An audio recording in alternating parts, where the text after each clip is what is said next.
Buenas tardes a todos. Bueno, muchas gracias por su asistencia y vamos a continuar con las jornadas. Ayer nos introdujeron en lo que era la corrección política y hoy pues vamos a continuar. Y bueno, me va a permitir que lo primero que haga es que tengo que agradecer la presencia de Gonzalo Altozano García Figueras. Y al decir García Figueras, en Jerez quiere decir mucho, su vinculación que tiene.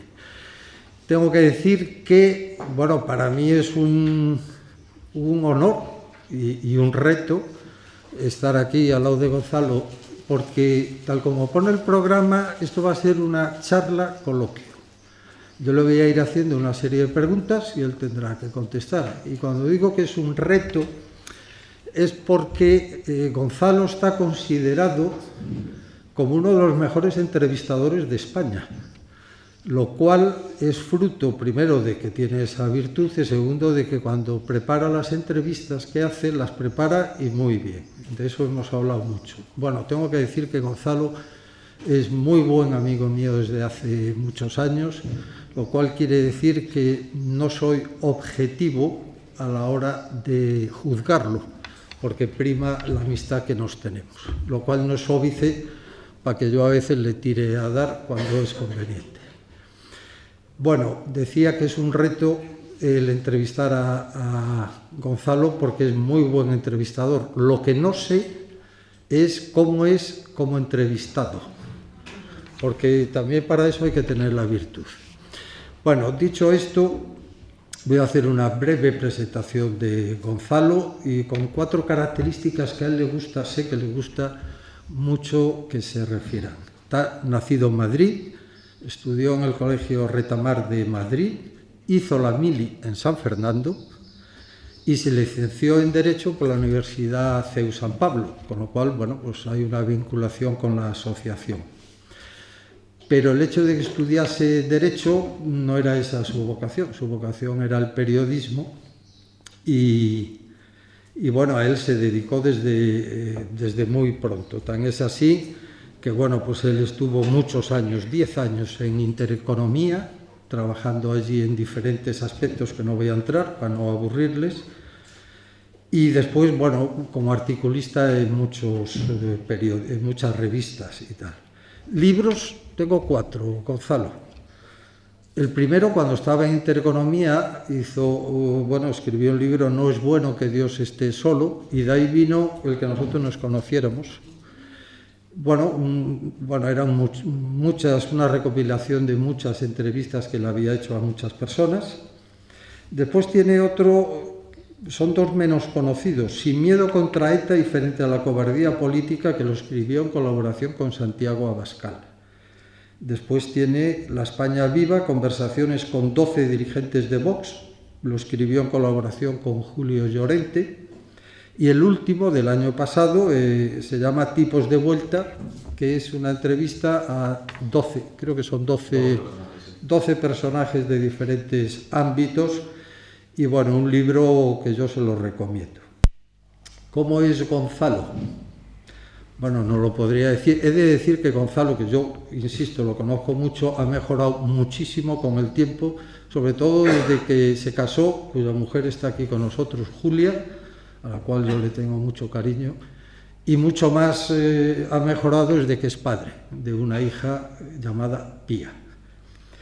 Bueno, ¿cómo es? Pues miren, le gusta mucho leer, pero sobre todo lo que le gusta es mirar por la ventanilla del tren. Eso le encanta, con lo cual hoy que ha venido en tren habrá disfrutado mucho. Le han gustado mucho las películas tipo Indiana Jones y Karate Kid. Fíjense el nivel en el que estamos. Si le quieren invitar a comer en invierno, una fabada asturiana o, si están por aquí, una berza, ya sea de Jerez o del puerto, da igual, porque en la Venta Cecilia nosotros nos hemos tomado muchas. Pero tiene un defecto, tiene unos cuantos, pero tiene uno que yo no he conseguido que lo corrija con los años, que es que no bebe. Bebe agua, y si no, Coca-Cola cero, pero es incapaz de tomarse una cerveza o un vino, con lo cual, en esta tierra, malo. Bueno, pues estos son unos perfiles de Gonzalo y voy a empezar, como decía, es una charla coloquio, yo me he hecho un guión y bueno, le iré haciendo unas preguntas, repreguntas, en fin, de una manera natural y sencilla. Y para la primera pregunta... Yo quiero hacer unos apuntes a la presentación que has hecho. Muy bien. Dices que has expuesto una serie de características sobre mí que dices que me gustan y efectivamente me han gustado. Has empezado con que nací en Madrid y me gusta mucho ser de Madrid, pero me habría gustado más haber nacido en Jerez. Y hace 3 semanas estuve en Huesca y esto no lo dije en Huesca porque habría sido mentira. Y el título de la ponencia es Desmontando imposturas. Entonces no podíamos empezar con una primera impostura. Es verdad, y lo sabe tío Manolo, que me habría encantado nacer en Jerez y que me siento muy jerezano como todos mis hermanos, porque yo cada vez que vengo a Jerez no tengo la sensación de que voy, sino de que vuelvo. Me gusta mucho Jerez y me da pena, me gusta mucho ver a mi tío Manolo, que lo reconozco, nada más entrar he dicho tío Manolo. Y eso que nos vemos de Pascua a Ramos. Y me da mucha pena pues no ver a tía Fina, a tío Nono, a tía Blanca, a la abuela Ana, pero oye, le iré día. Pero que sí, que nací en Madrid por accidente, lo que me habría gustado nacer en Jerez. Soy jerezano de deseo. Muy bien, me parece muy bien que lo hayas matizado. Bueno, tenemos hasta las 7:30, yo le iré haciendo las preguntas y luego al final dejaremos unos 10 minutos por si alguno quiere preguntar algo. Y para la primera pregunta me voy a permitir exponer una idea que yo tengo y que la comparto con ustedes. Bajo mi punto de vista, Gonzalo forma parte de un grupo, de una nueva generación de articulistas, comentaristas, comunicadores, columnistas, etcétera, del ámbito de la comunicación, que se caracterizan, vuelvo a decir, bajo mi punto de vista, porque no tienen complejos a la hora de expresar su pensamiento, que además lo acompañan de un lenguaje bastante fresco, que se apoyan unos a otros sin que se puedan identificar, que están más allá de las ideologías en cuanto a derechas e izquierdas, que creo que eso ya es una cosa de modé, y ellos basan su pensamiento en una serie de principios que los tienen bastante comunes, que los iremos viendo a lo largo de la charla. Son personas cultas y, vuelvo a decir, con un pensamiento fresco y sin complejos. Y los podemos encontrar en muchos ámbitos de la comunicación. En la mesa posterior, bueno, ejemplo de ellos son García Máiquez, José María Contreras, que va a estar, pero bueno, puedo nombrar Juan Soto Ibar, Sana Iris Simón, Esperanza Ruiz, Mariona Gumpar, bueno, David Cerdá, muchas personas. Yo personalmente he de decir que los sigo mucho y tal. Con lo cual, la primera pregunta, Gonzalo, sería si tú te sientes identificado con esa fotografía que yo he hecho de esta nueva generación y, además, si tú te identificas en ese grupo. Es una fotografía muy amable la que has hecho y por tanto, me siento identificado por lo que tiene de amable. Quizás sea algo exagerada para lo bueno, no para lo malo, pero sí, me siento identificado por esa amabilidad. No siento que pertenezca a una generación, pertenezco a una generación. Bueno, hay que decir que a mí me ha invitado aquí Juan Camaño, fue el que cursó la... Yo no, le he invitado el Centro de Jerez de la Frontera. Fue el que cursó la invitación.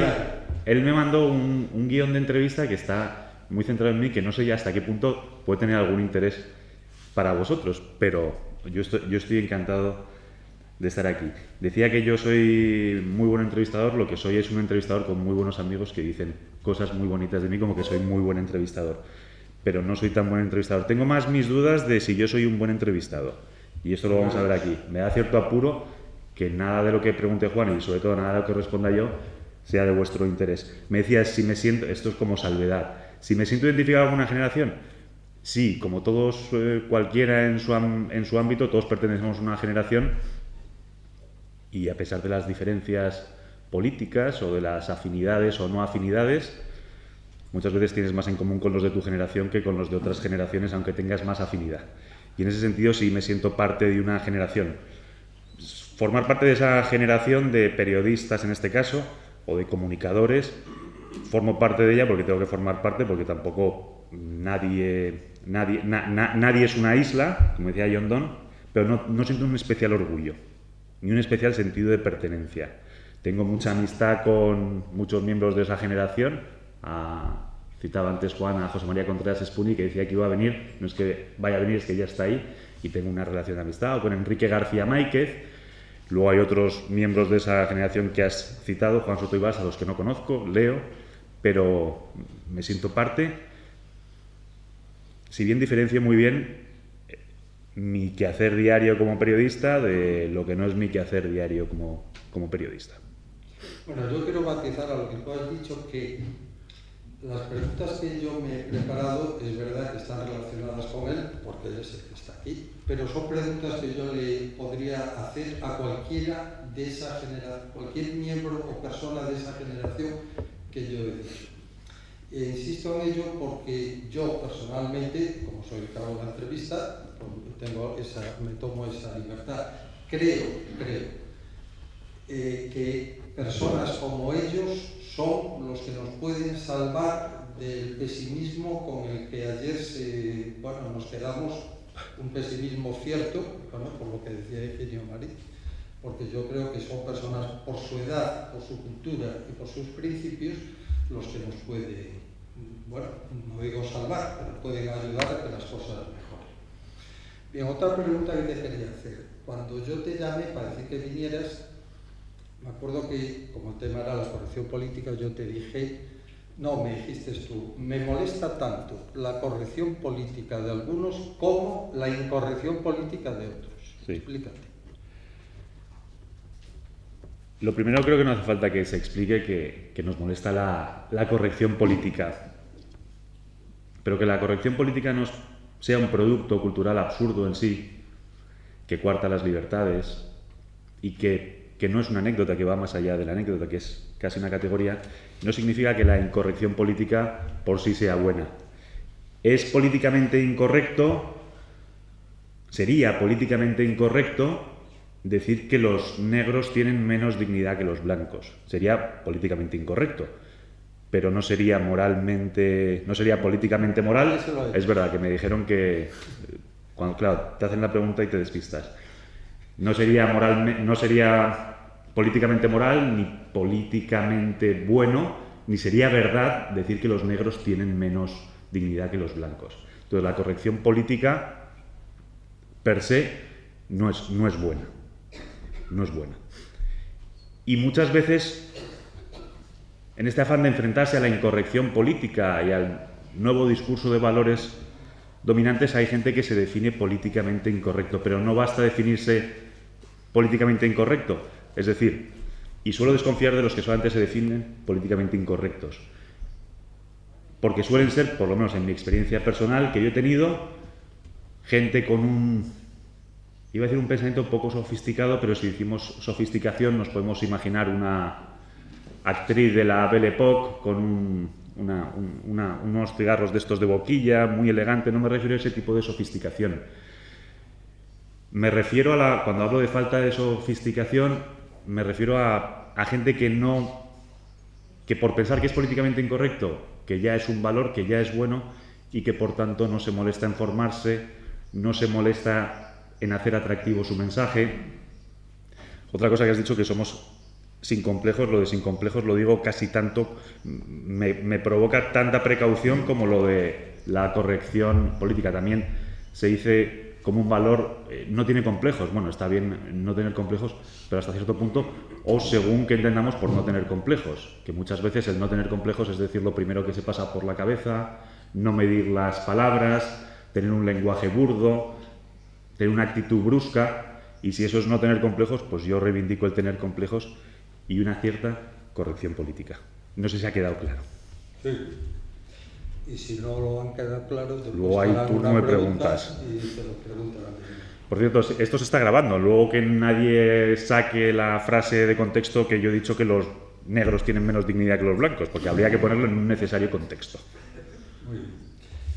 Bueno, el título de la charla escogimos el de Desmontando imposturas, y ahora van a ir viendo por qué lo escogimos, ¿no? Y voy a mencionar unos detalles de la trayectoria de Gonzalo en los últimos años que me va a dar pie para hacerle la pregunta. Él de julio del 2016 a julio de 2017, o sea, un año, dirigía junto a Fernando Villanueva, bueno, una web, no sé si llamarla así, que se llamaba La Contra TV. Y en ella, bueno, pues en ella subían vídeos con un lenguaje, digamos, bastante mordaz, y rechazando pues, los típicos mantras de hoy en día sobre la ideología de género, sobre modas importantes, etc., ¿no? O rechazan nuestra historia. Bien, eso fue un año. También desde hace años dirige una revista que se llama digital, que se llama Centinela, y que según pone en la web, dice que es la revista de la nueva contracultura. Y decía además que y cito, porque dice que la revista es para, y cito, emocionarse con las epopeyas que durante siglos hicieron soñar a los hombres y pretender emularlas, preferir lo viejo a lo nuevo, al menos en materia de libros, vinos y amigos. Y aquí viene la pregunta, Gonzalo, porque tenemos que durante un año estuviste dirigiendo algo que se llamaba La Contra, y después La Contracultura, y entonces la pregunta es, ¿tú que vas contracorriente o quieres ir desmontando las imposturas que muchas veces nos quieren imponer? Pues totalmente ni una cosa ni otra. Muy bien. Hemos titulado el coloquio Desmontando imposturas, y sería una impostura que yo dijese que mi labor principal en el día es desmontar imposturas. Yo cuando salgo de casa a trabajar y mi mujer me pregunta, esto es una imagen retórica porque yo salgo de casa a trabajar y mi mujer no me pregunta a dónde voy porque sabe que voy a trabajar, pero si me preguntase dónde voy yo no le diría voy a desmontar imposturas. Yo trabajo en una tele y yo trabajo como periodista.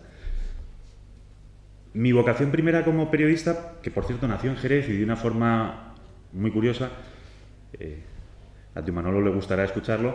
Yo tenía 5 años, estábamos, pues no sé si era una Navidad, una Semana Santa o un verano, que eran las épocas de año que veníamos a Jerez 2 hermanos, y estábamos en casa de la abuela Ana en la Corredera 41. Y yo vi una película americana en la tele, que era una tele en blanco y negro, y había 2 canales. Pues en uno de esos 2 canales, no recuerdo qué película, pero era una película de periodistas. Y yo tenía 5 años. Y esa tarde o días después vinieron las hermanitas de los pobres, que iban mucho a ver a abuela, o sea, pedirle el correspondiente aguinaldo, y les abrí yo la puerta, les abrió mi madre y yo estaba con ella y me preguntaron, ¿tú qué quieres ser de mayor? Y dije, yo quiero ser periodista, porque lo había visto en esa película.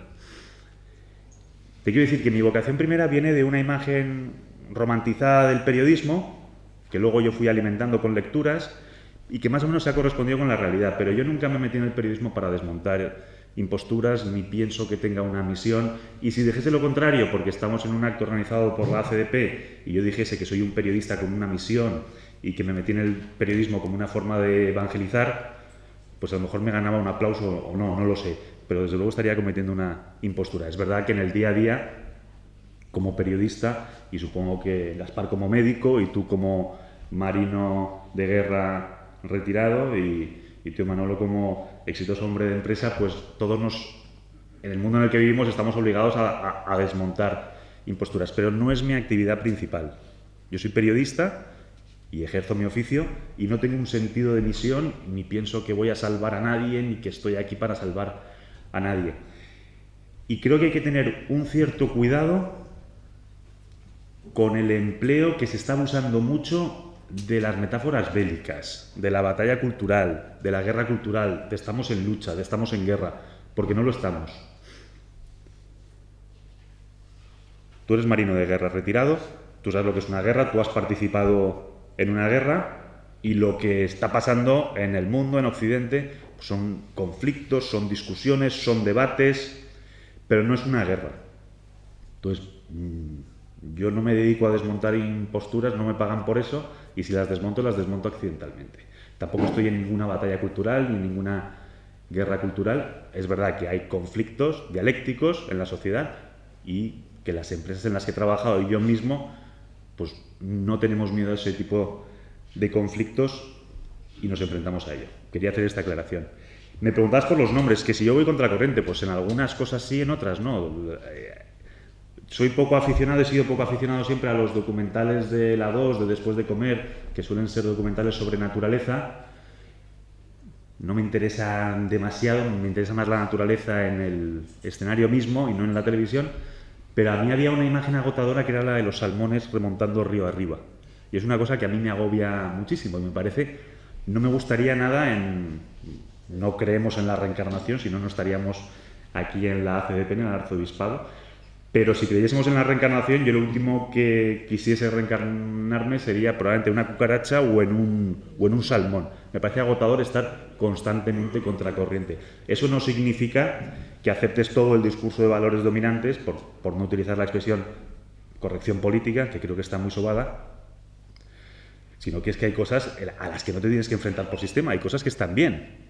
Y en la sociedad en la que vivimos hay cosas que están bien, hay otras que hay que combatir o enfrentarte a ellas, o discutirlas, o si queréis desmontarlas.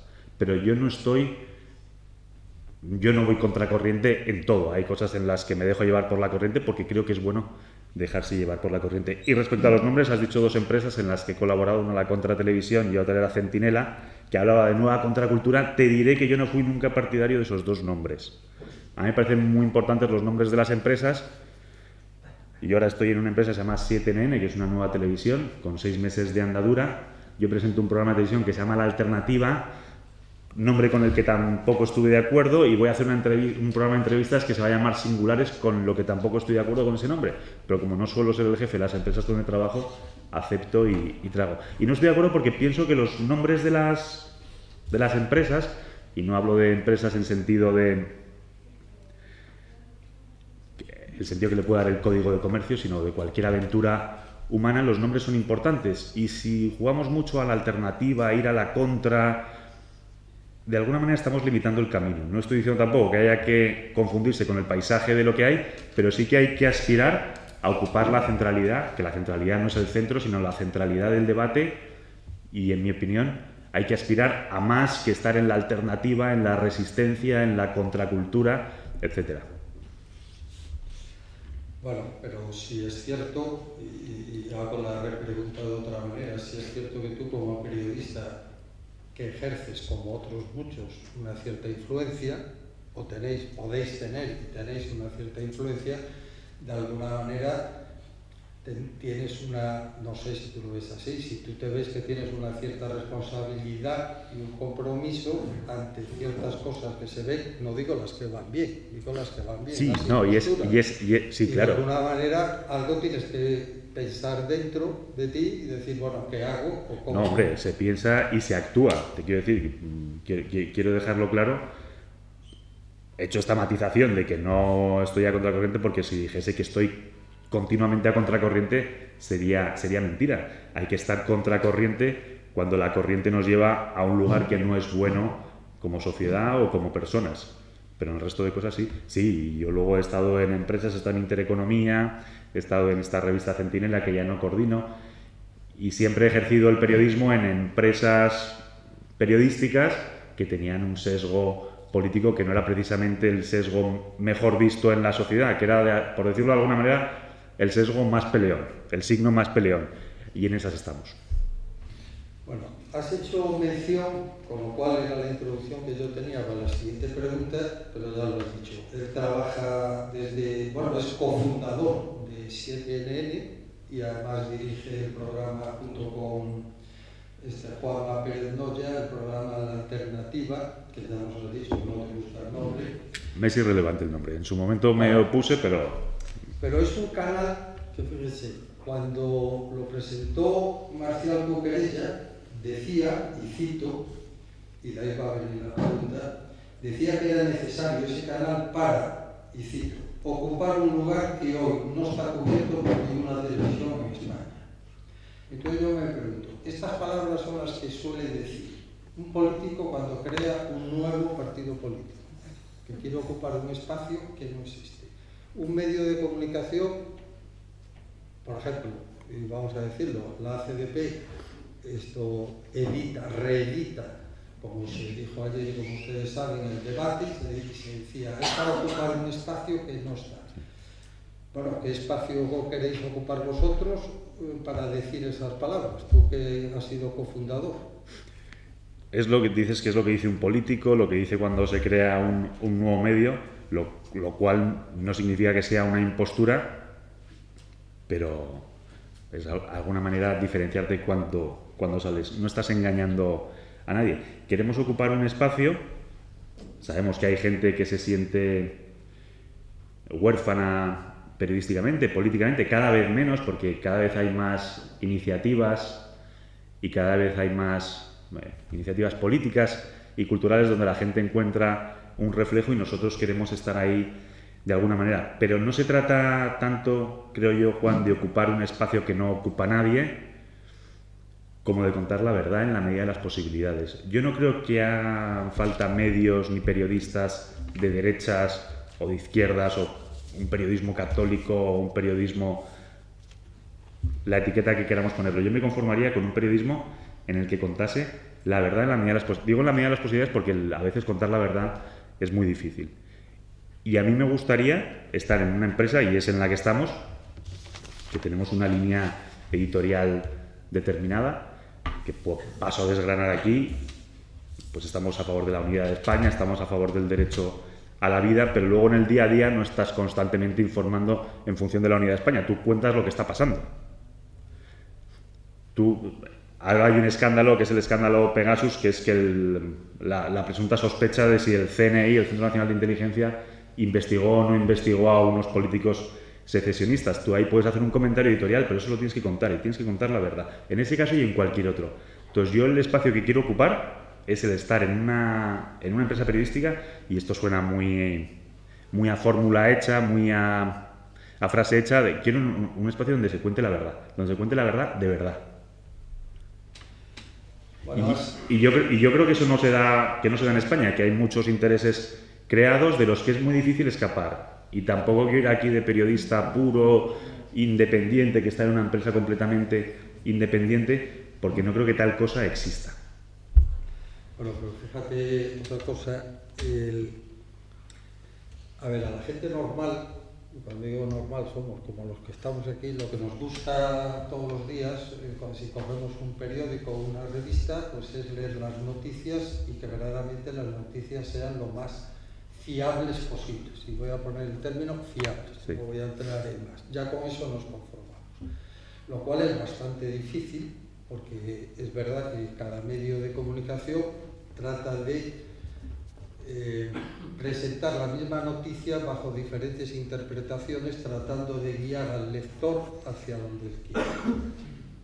Entonces, bueno, tú que estás en este nuevo medio, en la 7N, tan difícil de verdad es, no sé, trabajar con honestidad y sin influencias externas y manteniendo tus principios, tan difíciles. No es fácil. Hablabas de la gente normal y decíamos los que estamos aquí reunidos. Ayer estuve viendo un discurso de Pablo Iglesias en el que se dirigía a su público diciendo nosotros la gente normal. Habría que definir qué es gente normal. No creo que haya nadie que diga nosotros la gente rara.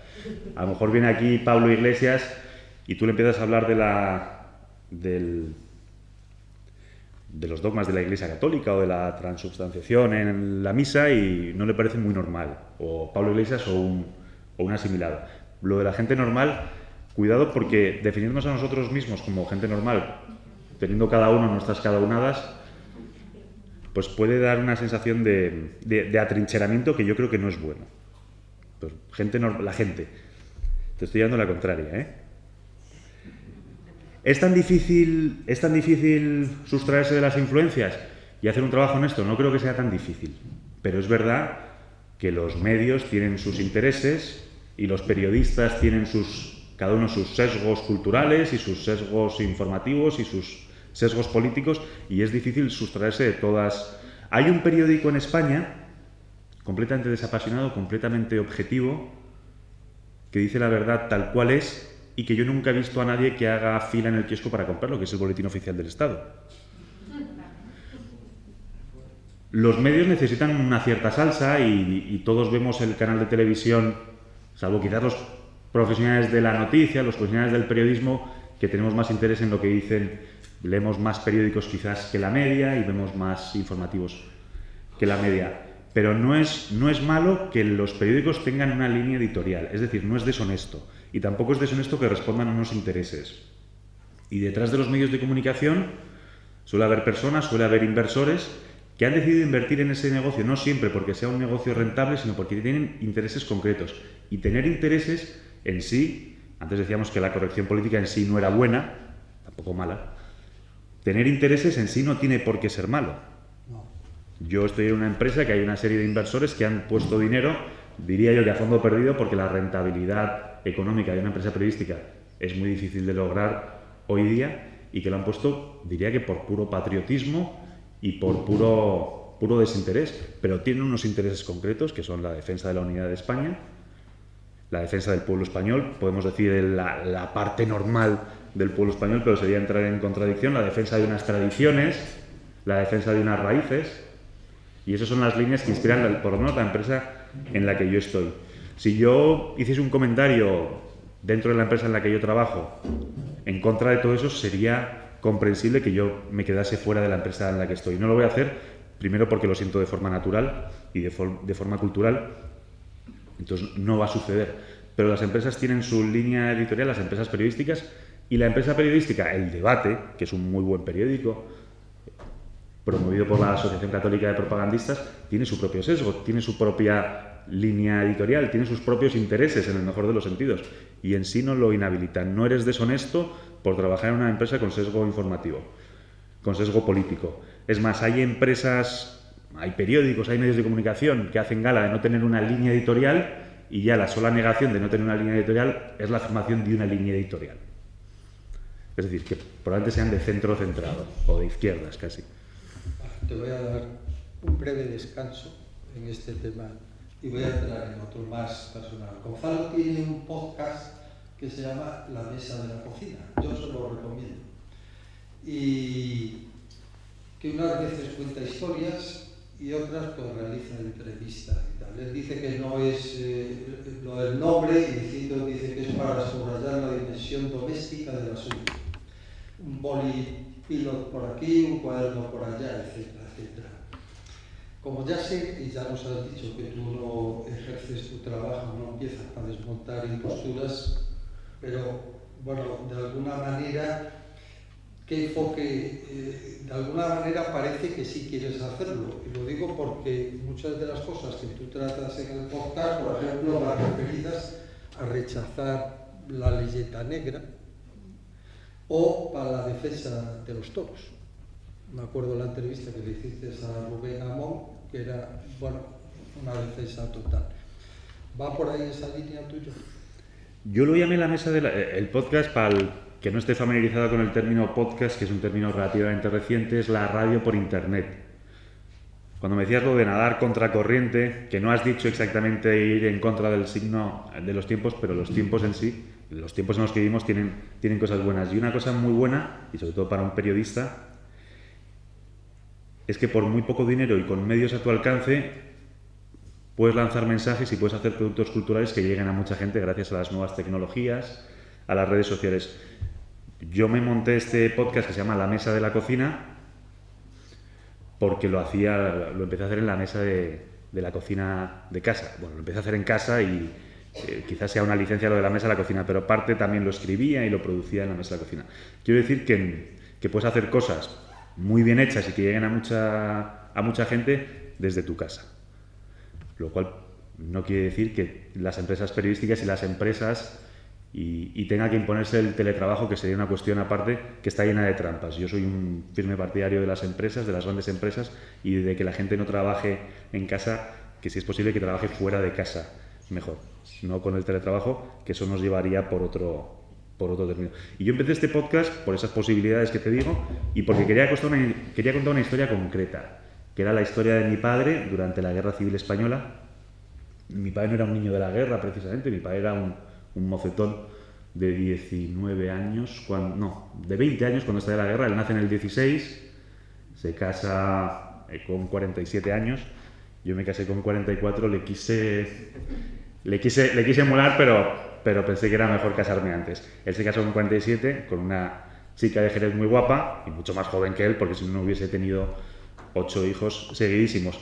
Digo esto para que a nadie le extrañe que diga, tu padre hizo la guerra y no le cuadre con mi edad.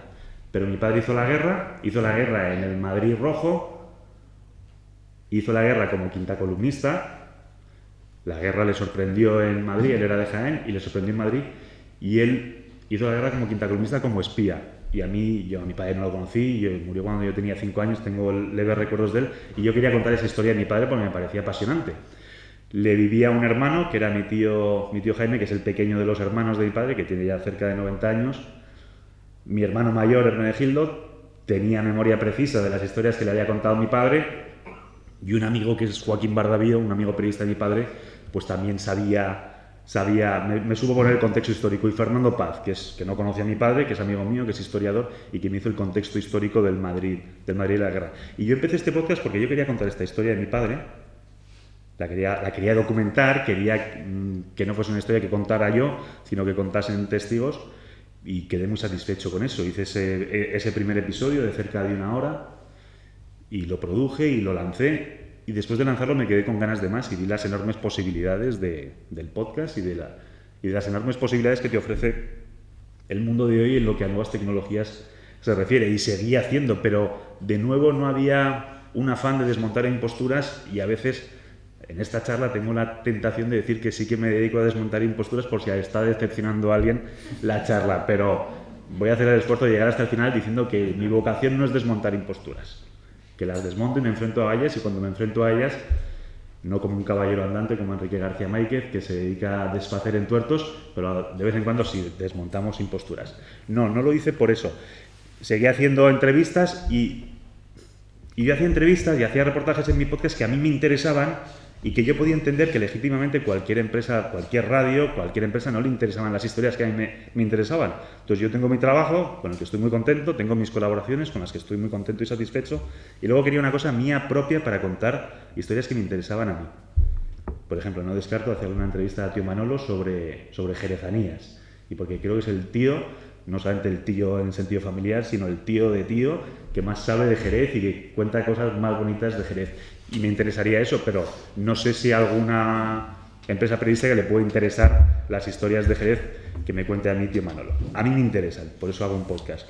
No es un podcast para desmontar imposturas. Decías la leyenda negra y los toros de Rubén Amón. Yo tengo un episodio en este podcast, que es, insisto, es la radio en internet, que se llama Hazañas poco conocidas de los españoles, que son eso, hazañas poco conocidas de los españoles. Creo que los españoles tenemos una suerte. Hay países que tienen un único héroe nacional y hay estatuas de ese héroe nacional por todo el país. No sé, puedo pensar, hablando un poco a voleo y sin tener un conocimiento preciso, Lituania. No sé cuántos héroes nacionales tiene Lituania o Malta. Pero España tiene, no solamente tiene un héroe nacional, tiene infinidad de héroes nacionales. Y infinidad de héroes nacionales significa infinidad de historias. Historias apasionantes, porque hemos sido un pueblo, y creo que todavía lo podemos seguir siendo, que ha querido ser demasiado.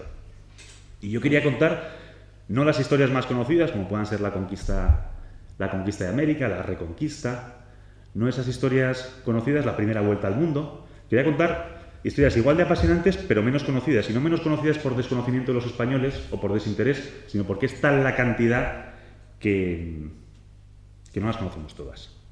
Pero no había un propósito. Si por añadidura servía para desmontar la leyenda negra, estupendo, pero mi propósito no era el de María Elvira Roca Barea cuando en su monumental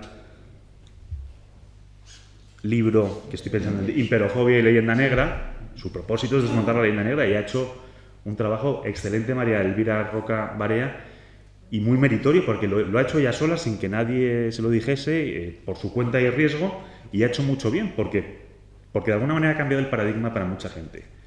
Pero mi objetivo principal no era desmontar la leyenda negra, era contar historias que a mí me apasionaban, y porque a mí me apasionaban pensaba que tenía que contarlas. Y luego hablabas de Rubén Amón, que tiene un libro que se llama El final de la fiesta, sobre la tauromaquia. Yo no soy aficionado a los toros, tampoco lo contrario. Y del libro de Rubén Amón, hablamos antes de la falta de sofisticación a la hora de presentar los argumentos. Del libro de Rubén Amón, a mí lo que me llama la atención, más que la defensa en sí que hace la tauromaquia, que es una defensa muy valiente, porque no recurre a argumentos económicos, no, es que la fiesta al final deja tantos beneficios y da tanto trabajo, que son argumentos válidos para la defensa, pero él recurría a argumentos que son difícilmente vendibles en el mundo de hoy, como es el heroísmo, como es el misterio, como es la liturgia. Y lo que me gustó no era lo que defendía en sí, sino cómo lo defendía. Si hubiese he escrito un libro, Rubén Amón, es improbable porque es un gran aficionado a los toros, en sentido contrario, atacando a la tauromaquia, pero de una forma tan sofisticada y tan inteligente, le habría entrevistado también.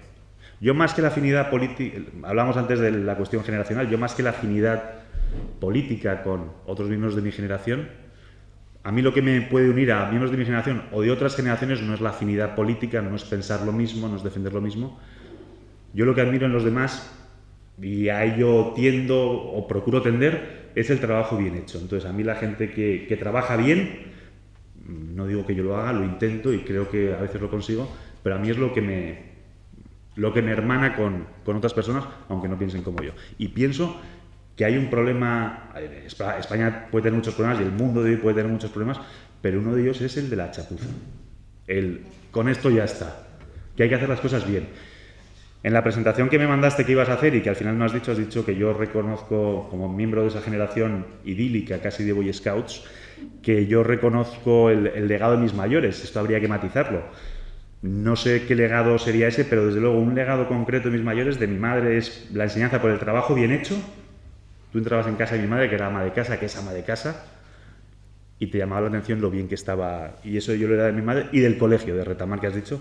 Pues sí, yo me quedo con una enseñanza, no son las tablas de multiplicar, ni la regla del 3, ni la lista de los Reyes Godos, que ya mi generación no memorizó, sino es el trabajo bien hecho. Y yo creo que eso sí que es una reivindicación que hay que hacer en la España de hoy. Sí, vaya rollo estoy soltando. No, pero fíjate que para eso, con lo que acabas de decir, que yo me reafirmo en esa generación que yo no idealizo, sino que la veo, esa serie de personas que formáis parte, todavía me reafirmo más cuando en el lado, y voy a decir contrario, cuando no tendría por qué ser así, hay personas que sí os agrupan. Por ejemplo, el año pasado, una periodista joven de nombre Begoña Gómez Urzaiz escribió un libro de título Los neorrancios, sobre los peligros de la nostalgia. Y era un libro que estaba dedicado principalmente a rebatir todo el libro de Feria de Anaïri Simón, pero no solo eso, porque se centraba en ese libro, pero luego hablaba de todo ese grupo en el que yo he incluido, y fundamentalmente lo que más le molestaba a esta persona, bueno, esta persona escribe el libro en colaboración con otros, quiero decir, son como 10 o 12, cada uno tiene su capítulo.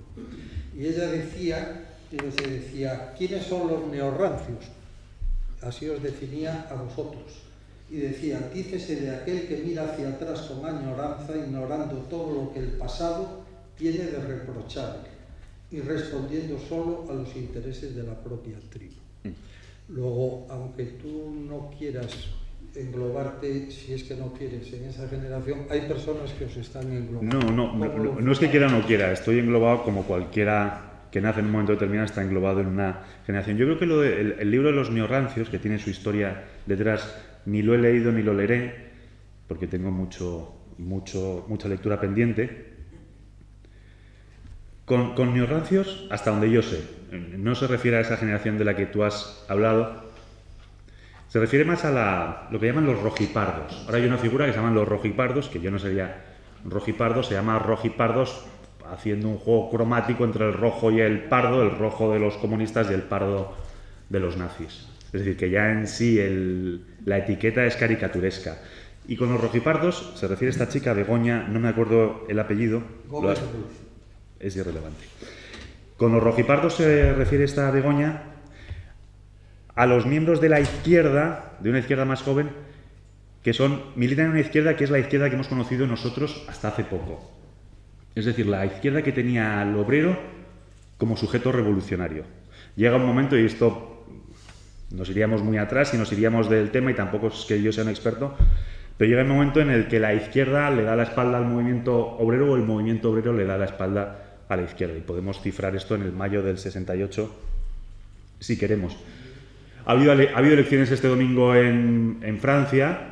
El Frente Nacional ha quedado la segunda fuerza. Esta vez, al contrario que en 2002, no han valido cordones sanitarios, porque Marine Le Pen cada vez va avanzando más posiciones. Esto tiene que ver con lo que estoy hablando, porque el principal partido al que votan los obreros en Francia no es el Partido Comunista, del que no quedan ni los rastros ya, no es el Partido Socialista que ha conseguido, el Partido Socialista francés, que es hermano del Partido Socialista Español, que ha conseguido el 1,7% de los votos en la primera vuelta, el 1,7%, siendo la candidata principal la alcaldesa de París, no de Montpellier, no de La Rochelle, no de un pueblo cualquiera perdido de la Bretaña francesa. La alcaldesa de París ha sacado un 1,7% de los votos.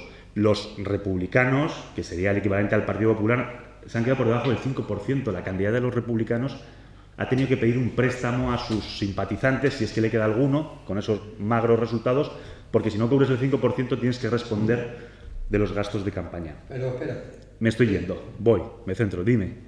Neorrancios y nostalgia. Vale, neorrancios y nostalgia. Hay un momento... No, a mí no.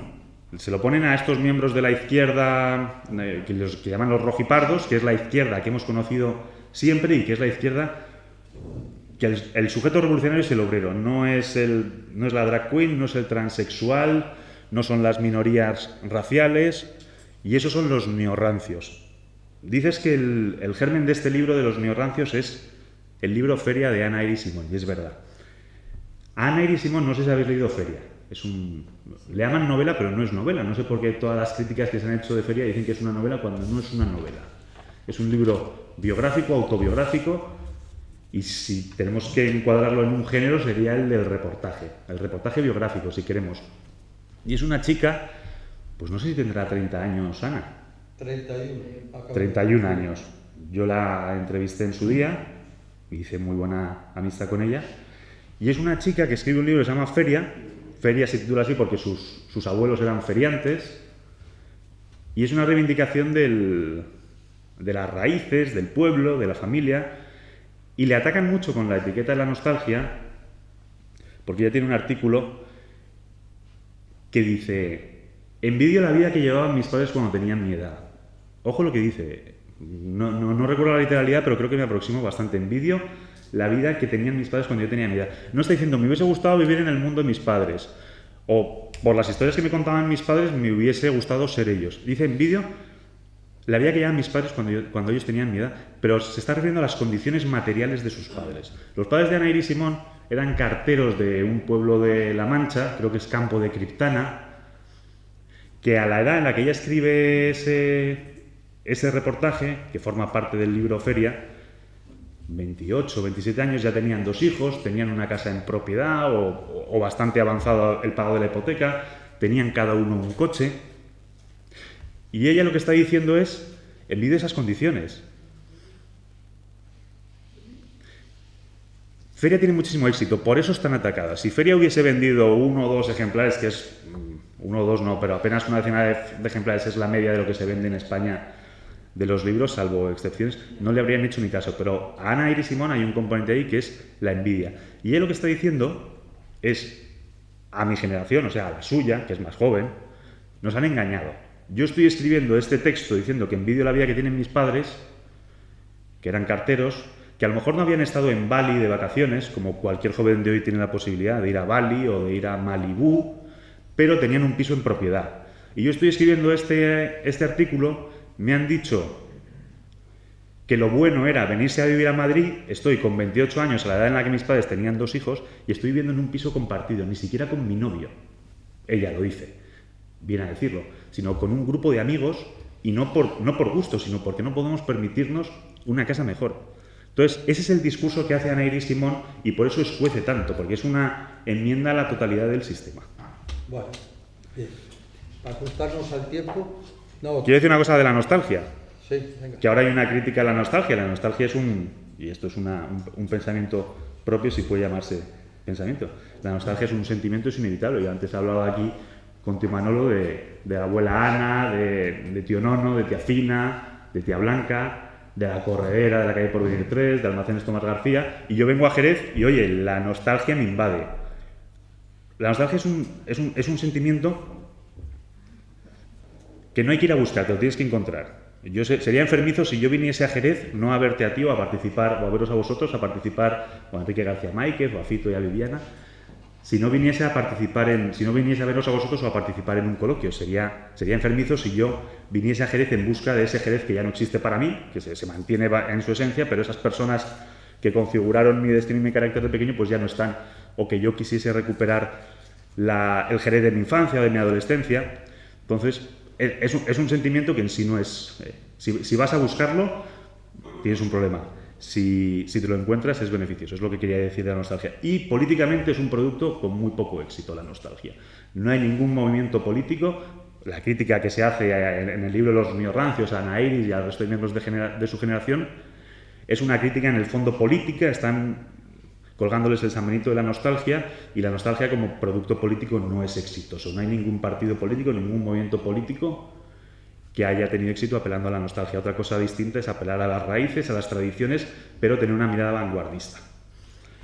Para ajustarnos el tiempo, te voy a hacer la última pregunta y dejar que luego, que sea 5 minutos, te haga un par de ellas. Bueno, la última pregunta me surge de un artículo que leí el año pasado, de David Cerdá, que es un economista y filósofo, y él publicaba un artículo sobre un libro de Esperanza Ruiz, Busca Satisfy Versatí, que es bastante interesante.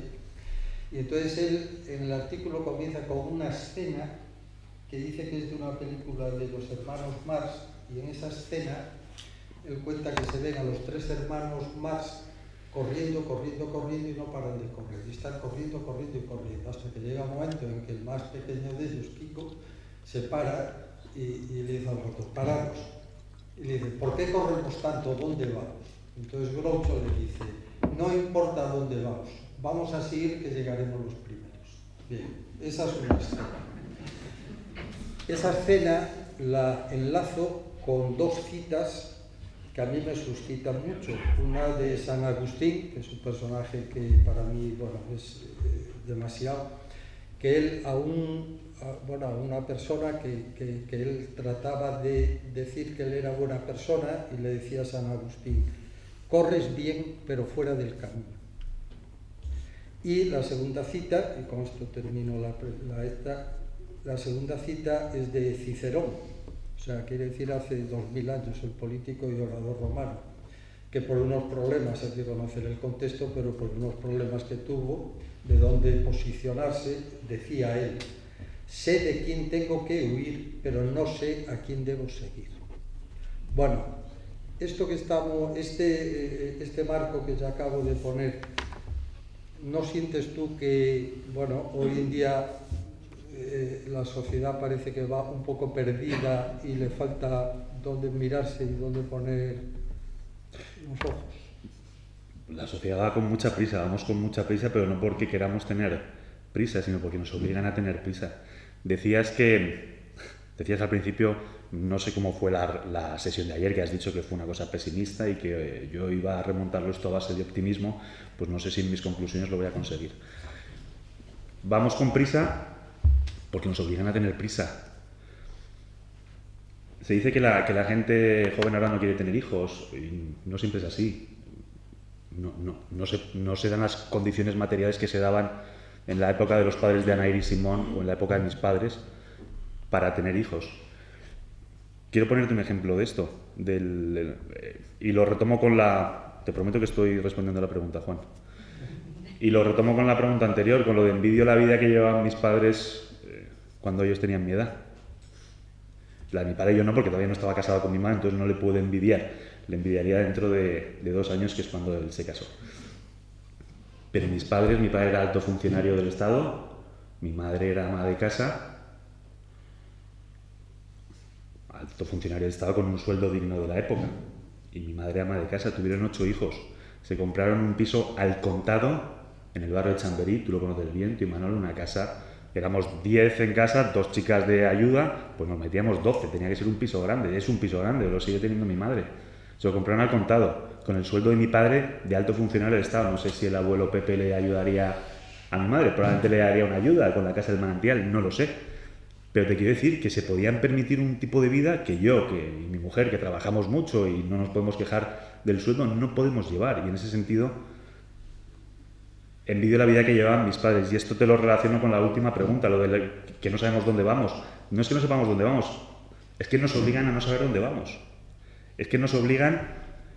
No es que haya una generación de adictos al trabajo. Es que tienes que trabajar más horas de las que están pautadas para llegar a fin de mes.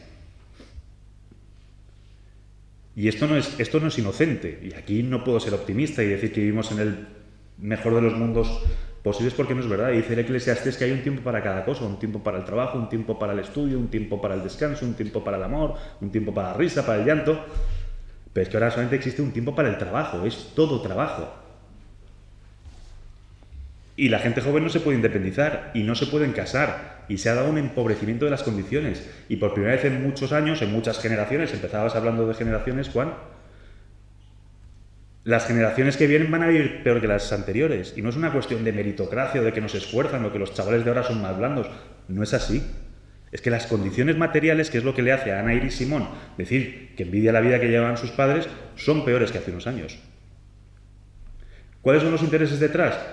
Lo desconozco y no quisiese aventurar una tesis, y tampoco quiero recurrir al comodín de George Soros, que parece que para muchos lo explica todo. Esto es cosa de Soros. Pues no sé si Soros tendrá intereses o no, pero desde luego hay unos intereses en atomizar la sociedad, en que no se creen comunidades y en que dediquemos todo el tiempo a trabajar. Y yo solamente espero, y con esto ya termino, que mi hija Pía, que tiene 6 meses, que si quiere seguir los pasos de su padre, le deseo más éxito que a su padre, o sea, que a mí mismo, que si quiere ser periodista y que si alguna vez escribe un libro, que no empiece el libro diciendo envidio la vida que llevan mis padres, porque su vida y sus condiciones sean mejores que las nuestras. Y ya termino. Bueno, vamos a dejar aunque sea...